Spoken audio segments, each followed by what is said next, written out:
My photography focuses on capturing the unique essence of my sitters. This includes those with distinct characteristics, a personal sense of style, tattoos, body modifications, often those with compelling stories to share, and I like to highlight those that are on the fringes of society.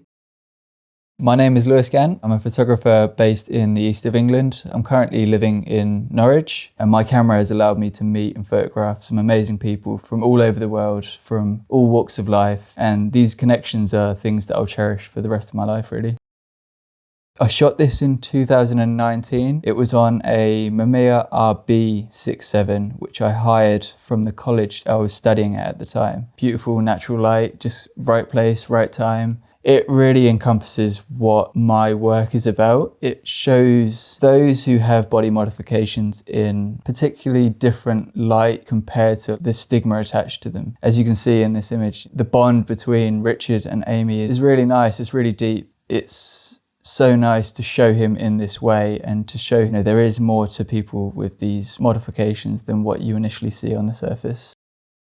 Richard came to visit and we hung out at Anglia Square. I wanted to take some pictures of some updated tattoos that he managed to get on his face, and this particular picture really stands out to me because it's the shallow depth of field, the soft focus, but also the slight smile. With my work, I want people to see the person before the modifications, before the tattoos, before the piercings and stuff like that. Because essentially, we're all the same.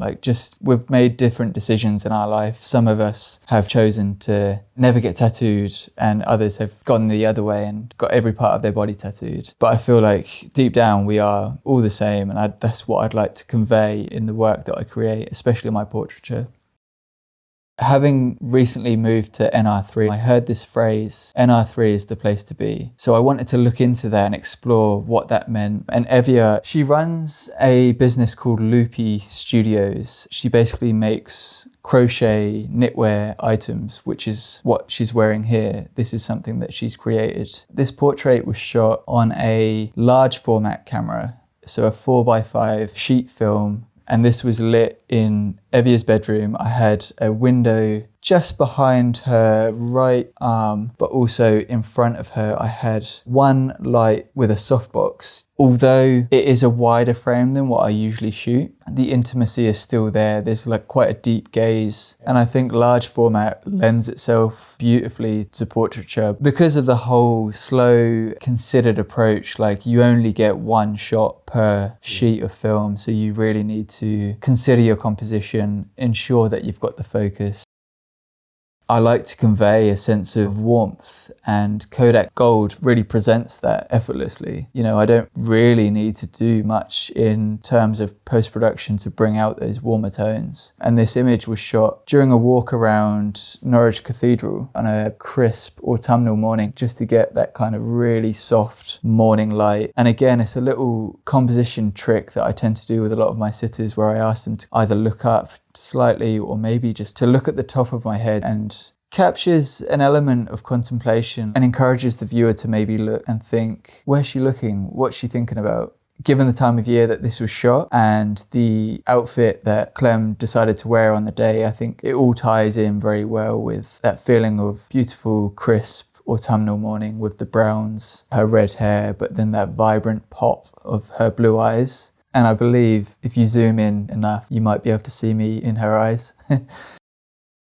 Recently, I've transitioned into shooting food and drink for local restaurants, cafes, bars, and luxury hotels. Yeah, it's something that I am incredibly passionate about. I love to support local independent businesses, and if I can provide high quality professional images at an affordable rate for them, that is my sole focus and mission.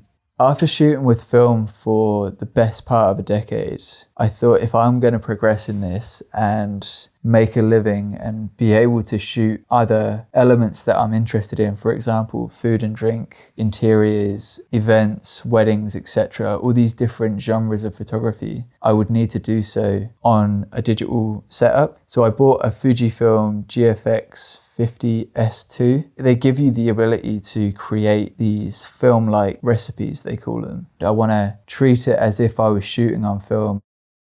So this is my Kodak Gold soft color preset, and I've also got an Ilford FP4 emulation. This was shot at a pub in Norwich called the Weaver's Arms. I worked there full time as a chef last year and I loved it, which gave me that really unique insight into food photography. The way I shot this was just with a single softbox off to the left, which gives like a really, really nice softness to the light, but also it has that kind of Rembrandt feeling, which is present in a lot of my food photography. I like to treat a lot of the food that I shoot as a piece of art. Centrally composed, shallow depth of field, an isolated subject. It does really just block out all other distractions, and it's a chance for you to spend some time with the dish itself, to really observe the craftsmanship behind what goes into it to making such a beautiful dish.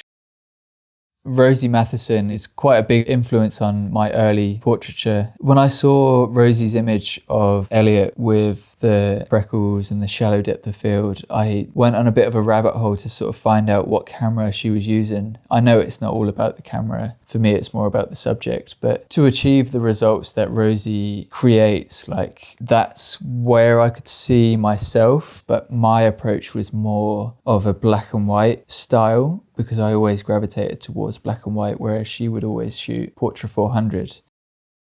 So this photographer, her name is Judith Joy Ross. On the Museum of Modern Art, there's some results of her work. She influences a lot of my portraiture as well, in a way that she kind of emphasizes the connection and the story between the photographer and the sitter. She shoots with large format. I bought her book, which was kind of like a retrospective. But as you saw previously, like the portrait of Evia was shot with the large format camera. Yeah, and that was all thanks to Judith. Because I've shot a lot of food and drink recently, Nathan has been hugely helpful with tips, tricks, how to get into this area of the industry. But yeah, his work is beautiful. He works with a lot of local businesses, local restaurants, cafes, but also travels all around. But yeah, there's just like a beautiful vibrancy, a uniqueness to the compositions that he creates. I believe his tagline as such is "make it stand out." And it's just catching that different element that stops the scroll and pauses people and be like, that's pretty cool. And it encourages people nowadays to have that contemplation, to have that moment with photography again. Illuminate Studios is run by a friend of mine called Michaela. She's a lovely lady and has supported me so much. We're hosting our first workshop in March, and it will be a medium format film portraiture focused workshop. But yeah, it's an opportunity for me to really chase that dream of sharing my experience and my knowledge with other people.